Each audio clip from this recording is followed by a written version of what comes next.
So hello students, welcome to my YouTube channel. So आज हम बात करेंगे क्लास 12 के सीबीएसई एंड पीएससीबी के पॉइंट ऑफ व्यू से जो इम्पोर्टेंट टॉपिक्स जो होते हैं, हर चैप्टर वाइज हम इसमें डिस्कशन करेंगे। इस लेक्चर में आपको सारी इन्फॉर्मेशन मिल जाएगी, बिकॉज अभी 28 फेब को सीबीएसई का जो एग्ज़ाम आने वाला है, पीएससी का भी नज़दीक है। तो आई होप आपको सभी को इस वीडियो से काफ़ी हेल्प मिलेगी। तो बने रहिए टिल द एंड तक ऑफ द वीडियो। आपको सारी कंप्लीट इन्फॉर्मेशन दी जाएगी कि हर चैप्टर में से कौन सा टॉपिक ज़्यादा इम्पोर्टेंट है, किस टाइप का क्वेश्चन बन सकता है। तो बने रहिए वीडियो के साथ। Thank you.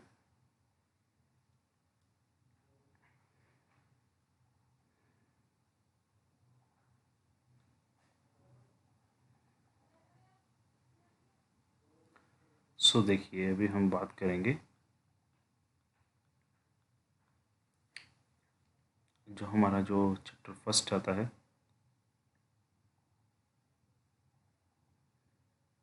Just 1 minute.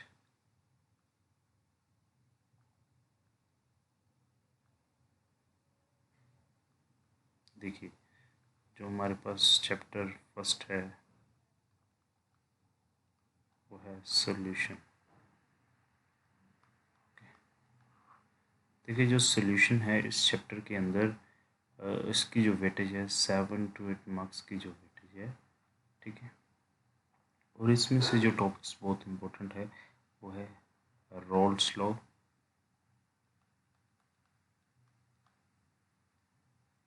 उसके बाद है कोलिगेटिव प्रॉपर्टीज,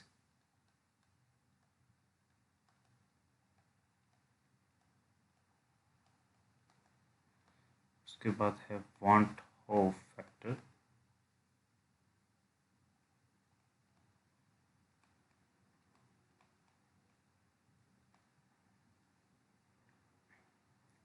अभी जो रोल्स लॉ के अंदर हमें जो पॉजिटिव डेविएशन, नेगेटिव डेविएशन, इसकी हम बात करते होते हैं, ठीक है। तो कोलिगेटिव प्रॉपर्टीज होगी, वांट ऑफ फैक्टर हो गया, ठीक है। और जो न्यूमेरिकल पार्ट है इसमें, ठीक है। तो अभी मैं 1 बाय 1 डिस्कस करूँगा।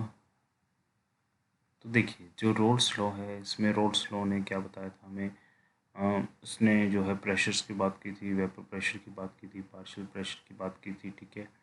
तो आपको रोल्स लॉ को with combine of positive and negative deviation के साथ पढ़ना है, ठीक है। Roles law vapour pressure, like हमें पता है जो पॉजिटिव डिविएशन शो करती है, कोई गैसेज जो है आइडियल गैसेस बिहेवियर ना शो कर कर कुछ पॉजिटिव डिविएशन शो करेंगे, कुछ नेगेटिव।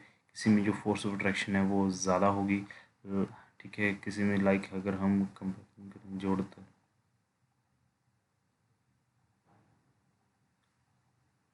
तो किसी में जो है फोर्स ऑफ अट्रैक्शन ज़्यादा होती है तो उसका वेपर प्रेशर कम हो जाता है, उसका वेपर प्रेशर कम हो जाता है। और जिसमें फोर्स ऑफ अट्रैक्शन कम हो जाती है उसमें जो है वेपर प्रेशर बढ़ जाता है। तो ये सारा जो है अपने टॉपिक कवर करना है, रोल्स लॉ को बहुत अच्छी तरह से पढ़ना है आपको। उसके बाद कोलिगेटिव प्रॉपर्टीज़ को आपने बहुत अच्छी तरह से देखना है। कोलिगेटिव प्रॉपर्टीज़ के अंदर आपने लाइक हमारा एलिवेशन इन बॉइलिंग पॉइंट आ गया, ठीक है। बॉइलिंग पॉइंट एलिवेशन आ गया, फिर डिप्रेशन इन फ्रीजिंग पॉइंट आ गया, ठीक है। ऑस्मोटिक प्रेशर आ गया। तो इसकी जो इक्वेशंस हैं, क्वेश्चन का कैसे बन रहा है, क्वेश्चन इस टाइप से बन रहा है लाइक आपको जो है फ्रीजिंग, जो डिप्रेशन फ्रीजिंग पॉइंट दे दिया जाएगा, आपको कांस्टेंट दी जाएगी, आपको फ्रीजिंग पॉइंट कांस्टेंट की वैल्यू दी जाएगी, तो आपको वेट फाइंड आउट करना हो सकता है। और एक और मोस्ट इम्पोर्टेंट है जो हेनरीज लॉ से जो क्वेश्चंस काफ़ी आ रहे हैं। हेनरीज लॉ के एप्लीकेशन पे बहुत क्वेश्चन बन रहे हैं, लाइक अगर हम माउंटेन एरिया और हिली एरिया पे चले जाते हैं तो हमें जो है रेस्पिरेशन में दिक्कत क्यों आती है, why we fall feel hard in on breathing when we go to the top to the hills। तो वहाँ पे हम अनोक्सिया की बात करते हैं, लाइक ऊपर जो है पार्शियल प्रेशर जो है ऑक्सीजन का कम हो जाता है, उससे solubility of the gas in our blood should be decreases. तो आपको इस जो हेनरी लॉ को अच्छे से पढ़ना है। इसने क्या कहा था, सोलिबिलिटी ऑफ गैसेस को उसके पार्शियल प्रेशर के साथ कंपैरिजन किया था। लाइक अगर पार्शियल प्रेशर किसी गैस का किसी सोल्यूशन के ऊपर ज़्यादा होगा तो उसकी सोलिबिलिटी भी ज़्यादा होगी, ठीक है। तो उसको अच्छी तरह से आपको पढ़ के जाना है। तो सॉल्यूशन चैप्टर में अगर आप इतनी जो चीज़ें हैं इसको want of factor, sorry want of factor को भी मैंने छोड़ के बताना, तो वांट ऑफ फैक्टर पे क्वेश्चन आ रहे हैं। तो वांट ऑफ फैक्टर हमें क्या बताता है जी, हमें बताता है लाइक कितना डेविएशन आ रहा है, एक ऑब्जर्व्ड कोलिगेटिव प्रॉपर्टी एंड एक कैलकुलेटेड जो है कोलिगेटिव प्रॉपर्टी में। लाइक हम एक तो नॉर्मल जो है कोलिगेटिव प्रॉपर्टी निकाल रहे हैं खुद कैलकुलेट करके, एक ऑब्जर्व्ड वैल्यू आ रही है कोलिगेटिव प्रॉपर्टी में, तो उसका जो डिफरेंस है, उसका जो चेंज है, वो हमें वांट ऑफ फैक्टर बताता है। तो आप उसको अच्छी तरह से पढ़ कर जाइएगा, ठीक है। तो सॉल्यूशन चैप्टर में मोस्टली जो है एप्लीकेशन क्वेश्चन आ रहे हैं हेनरीज लॉ के, ठीक है। हेनरीज लॉ का जो न्यूमेरिकल बहुत काफ़ी बार आ रहा है। कोलिगेटिव प्रॉपर्टी को अच्छे से पढ़ कर जाना है अपने, वांट ऑफ फैक्टर को अच्छे से पढ़ के आना है, और रोल्स लॉ को भी बहुत अच्छे से पढ़ कर जाना है, ठीक है। उसके बाद हम बात करेंगे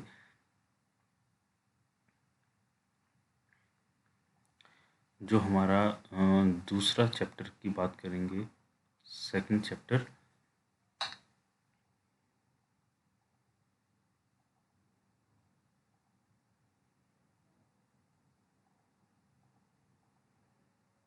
इलेक्ट्रोकेमिस्ट्री की बात करेंगे।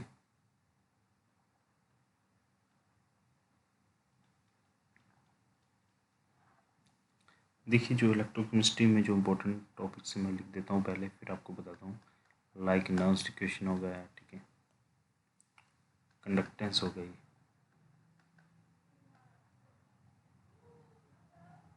कोलरोश लॉ हो गया,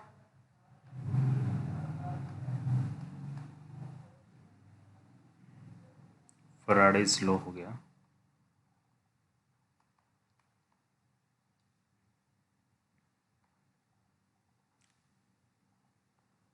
करोजन हो गई, fuel cell,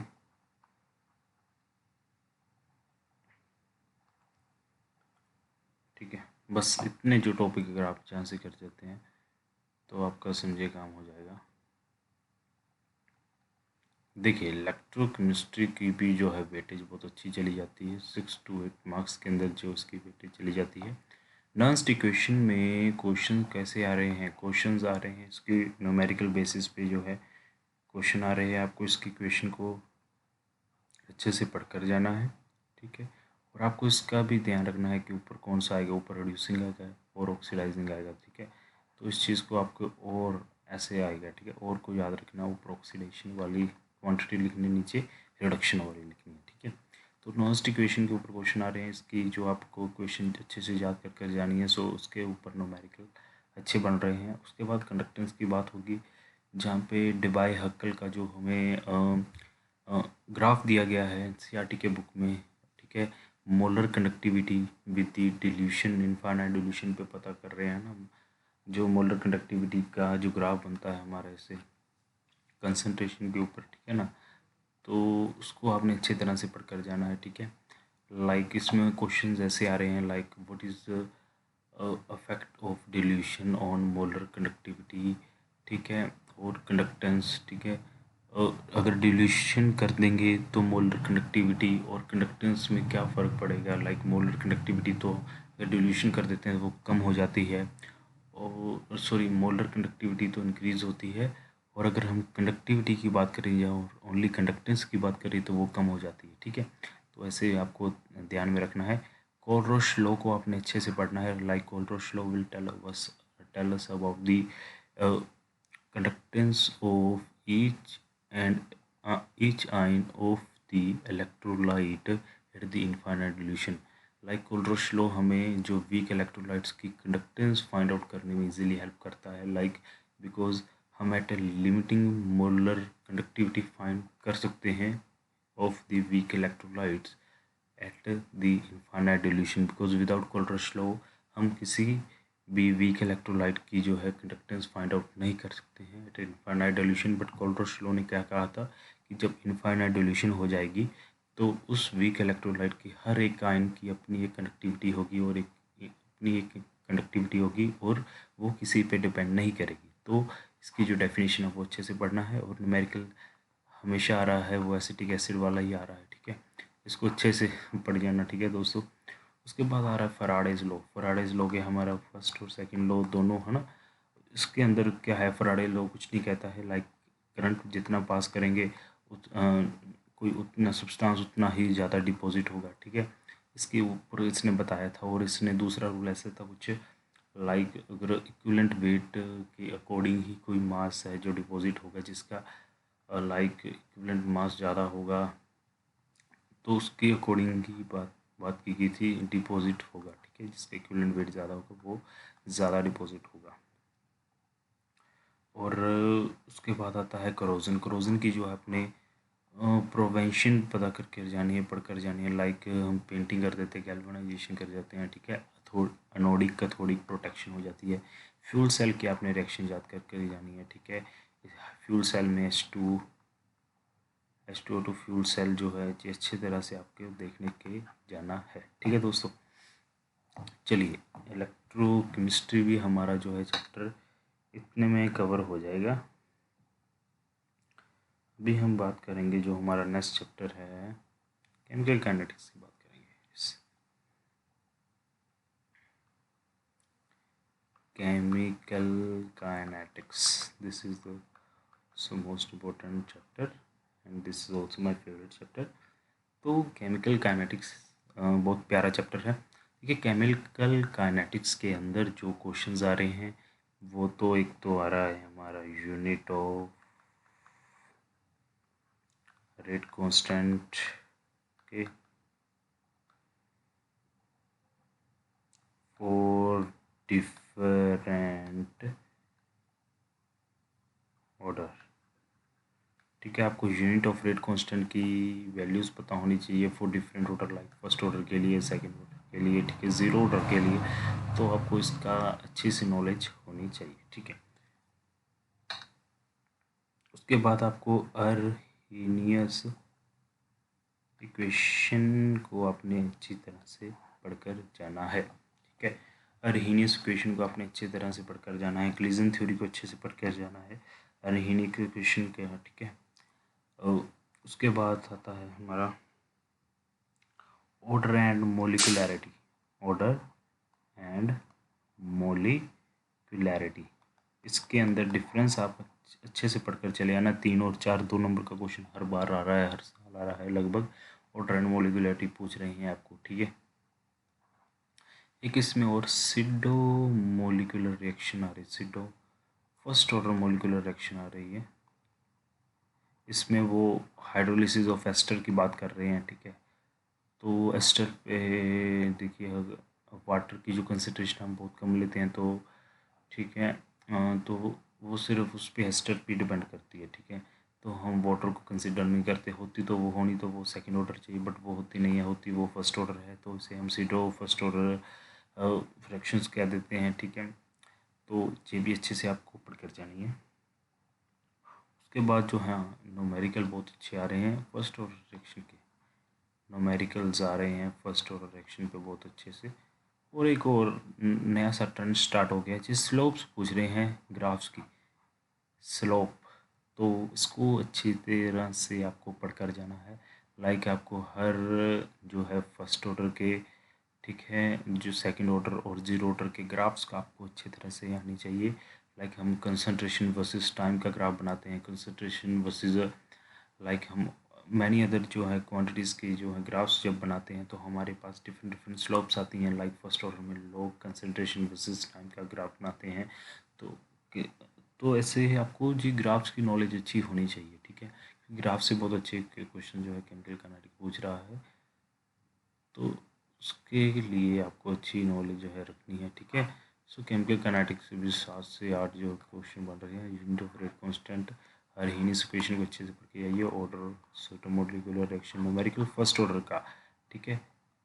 T half life time के बारे में अच्छा से पूछ रहे हैं, लाइक फर्स्ट ऑर्डर के रिएक्शन के लिए आ रहा है, ऐसा कुछ हो रहा है, तो इसको अच्छी तरह से देख जाइए, ठीक है। रेडियो एक्टिविटी के साथ कंबाइन करके पूछ सकते हैं आपको क्वेश्चन, ठीक है, तो अच्छे से देख कर जाना है, ठीक है।